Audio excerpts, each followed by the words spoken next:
ایک دفعہ کی بات ہے کہ چاند پر ایک پوشیدہ دائرہ جسے لونیرا کہا جاتا تھا، اس دائرے کے مرکز میں ایک چاند پری رہتی تھی۔ یہ جادوئی سرزمین چاند کی ایسی جگہ تھی جہاں خواب اور حقیقت بغیر کسی رکاوٹ کے جڑے ہوئے تھے۔ چاند پری کا نام سیرافینا تھا۔ وہ ایک غیر معمولی خوبصورتی کی مالک تھی۔ اس کے بال چاند کی چاندنی کے رنگ کے تھے اور آنکھیں ستاروں کی طرح چمکتی تھی۔ اس کے پروں کی الگ خاصیت تھی کیونکہ وہ عام پریوں کے پروں کی طرح نرم و نازک اور ملائم نہیں تھے، بلکہ کرسٹل کی طرح چمکتے تھے۔ سیرافینا کا کام دنیا کے لوگوں کو خواب لانا تھا۔ وہ ہر رات جب دنیا اونگتی تھی، چاند کی نرم ٹک کی رہنمائی سے اپنے سفر پر نکل پڑتی۔ چاند کی چاندنی سے بھرپور وہ ہر رات آسمان پر اڑتی، کرسٹل کی چمک والے پنکھ پھڑپھڑاتی اور زمین پر اترتی۔ ایک رات سیرافینا زمین پر اتری تو اس نے الیزے نامی نوجوان لڑکی دیکھی، جو کئی راتوں سے بہت بے چین تھی کیونکہ ڈراؤنے خواب اسے کئی راتوں سے تنگ کر رہے تھے، جس کی وجہ سے اسے رات کو نیند نہیں آ رہی تھی۔ چاند پری نے الیزے کی مدد کی۔ سیرافینا نے الیزے کی پیشانی کو چاندنی سے بھرپور بازو سے چھوا اور الیزے کو اپنے جادو سے اونگ میں لا کر لونیرا پہنچا دیا، جہاں چمکتے اور پھولوں میں خواب زندگی کی حقیقت کی طرح گھوم رہے تھے۔ وہ چاند کی نرم چمک میں رقص کرنے لگی۔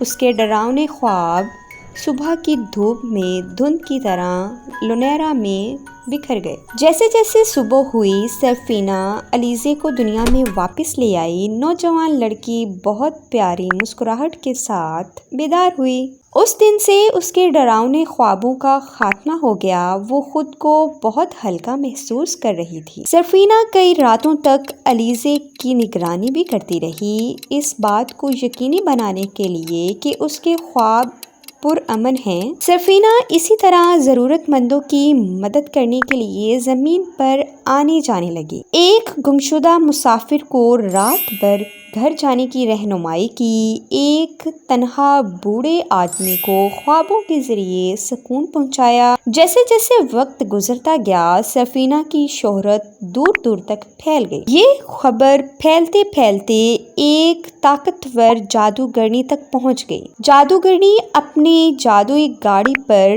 چاند میں لونیرا دائرے میں پہنچ گئی۔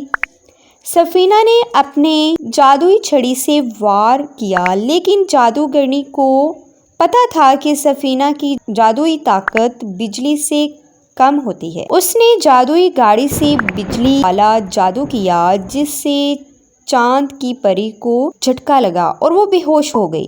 جب اسے ہوش آیا تو جادوگرنی اسے زمین پر لے آئی اور اسے بند کمرے میں ایک بوتل میں قید کر لیا۔ جادوگرنی اس سے خوابوں کی جادوئی طاقت لینا چاہتی تھی، لیکن سیرافینا نے کہا کہ میں مر تو جاؤں گی لیکن تمہیں اپنی جادوئی طاقت نہیں دوں گی۔ جادوگرنی نے چاند پری کی جادوئی چھڑی لے کر جادو کرنا چاہا تو جادوئی چھڑی نے پاس ورڈ مانگا۔ جادوگرنی غصے سے یہ کہہ کر چلی گئی، آخر کب تک تم یہاں قید رہو گی؟ کبھی تو اپنا جادو مجھے دو گی۔ بند کمرے میں ایک کھڑکی بھی تھی، وہاں سے ایک لڑکی کا گزر ہوا تو چاند پری نے قدموں کی آواز سن کر اس سے مدد مانگی۔ اس لڑکی نے کھڑکی سے دیکھا تو بوتل میں چاند پری کو پہچان گئی، کیونکہ وہ وہی لڑکی تھی جس کا نام الیزے تھا، جس کی چاند پری نے مدد کی تھی۔ سیرافینا نے الیزے کو سارا ماجرا بتایا تو الیزے نے کہا کہ آپ اتنی جادوئی طاقت رکھتی ہیں، آپ کو اپنے جادو سے کمرے سے باہر آ جانا چاہیے، تو پھر کمرے سے باہر کیوں نہیں آ پا رہی؟ تو چاند پری نے بتایا کہ میری جادوئی طاقت بجلی پر اثر نہیں کرتی۔ اس کھڑکی کے اندر کی طرف اور کمرے کے دروازے پر جادوگرنی نے بجلی کا جادو کیا ہے اور میری جادوئی چھڑی بھی جادوگرنی کے پاس ہے۔ اس کے بغیر میں جادو نہیں کر سکتی۔ علیزے نے سرفینہ کو حوصلہ دیا، اس کی مدد کرنے کا وعدہ کیا۔ وہ ایک بزرگ کے پاس گئی اور سارا ماجرا بتایا۔ بزرگ نے جادوگرنی کے جادو کو ختم کر کے جادوئی چھڑی اپنے جادو سے چاند پری تک پہنچا دی۔ چاند پری نے جادوئی چھڑی سے دروازہ کھولا تو جادوگرنی کے جادو کرنے سے پہلے چاند پری نے اسے برف میں قید کر دیا۔ اس سے جادوگرنی کا جادو ہمیشہ کے لیے ختم ہو گیا اور چاند پری آزاد ہو گئی۔ اسٹوری اچھی لگی ہو تو لائک کیجیے گا، کمنٹس کیجیے گا، شیئر کیجیے گا اور چینل کو سبسکرائب کر کے بیل آئیکن پر لازمی پریس کر دیں تاکہ اس طرح کی دلچسپ کہانیاں آپ لوگوں تک پہنچتی رہیں۔ اللہ حافظ۔